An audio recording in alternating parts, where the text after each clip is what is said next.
অনেকেই প্রশ্ন তুলছে যে নির্বাচনে জুবাইদা রহমানকে দেখা গেল, শর্মিলা রহমান দূরে কেন? তাকে কেন দেখা যায় না? তার মানে কি? তার যে ভাসুর রয়েছে তারেক রহমান, তার সাথে কি শর্মিলা রহমানের ভালো সম্পর্ক নেই? আসলে এই ধরনের কমেন্ট যারা করেছেন, এই ধরনের প্রশ্ন যারা করেছেন, তাদের জন্য এই ছবিটিতে দেখেন, এখানে কিন্তু শর্মিলা রহমান অর্থাৎ কোকো রহমানের স্ত্রী শর্মিলা রহমান, সেও কিন্তু তার যে ভাসুর রয়েছে সে ভাসুরের নির্বাচনের প্রচারণা চালিয়ে যাচ্ছে। সুতরাং আপনারা যারাই এই নির্বাচনের মধ্যে একটু খুঁত ঢুকাতে চাচ্ছেন, কোনো কাজ হবে না। অনেক ধরনের কথা উঠেছে এই নির্বাচন নিয়ে। অনেকেই বলছে যে কোকো রহমানের যে স্ত্রীর সন্তান রয়েছে, এদের কোনো খানাই নেই, এদেরকে কোনো পাত্তাই দেয় না তারেক রহমান, অর্থাৎ তারেক রহমান অনেক বেশি অহংকারী।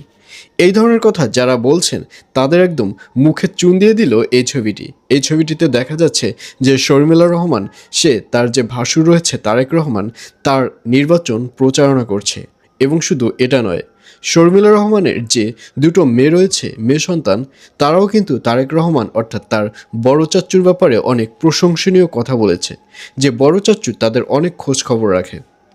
তার বাবা যে পৃথিবীতে নেই, এই ব্যাপারটি তারা বুঝতেই পারে না, কারণ বড় চাচ্চু কখনো তাদের বাবার অভাব তাদেরকে বুঝতে দেয় না। এটাই বলছে শর্মিলা রহমানের দুটো মেয়ে সন্তানরা। তো ভিউয়ার্স, মূলত তারেক রহমানকে আপনাদের কাছে কেমন লাগে অবশ্যই কমেন্টে লিখে পাঠান।